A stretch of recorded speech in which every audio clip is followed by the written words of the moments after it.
Ngoja niseme jambo moja kwa watu wa Nissan, hususan watu wa Nissan Dualis na watu wa Nissan X-Trail. Hizo gari zinakuja na ignition coil ya design hii, hususan kwa Dualis J10 na Nissan X-Trail T31.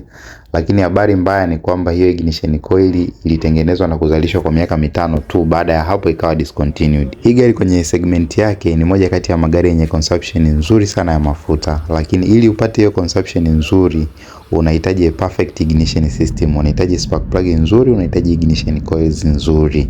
Kama kimoja wapo kati ya hivyo kitakuwa kina changamoto, basi tegemea kukutana na misfire kama ambavyo tuna diagnosis hii, na kwenye mashine ya diagnosis inatuonyesha kwamba gari ina misfires za kutosha.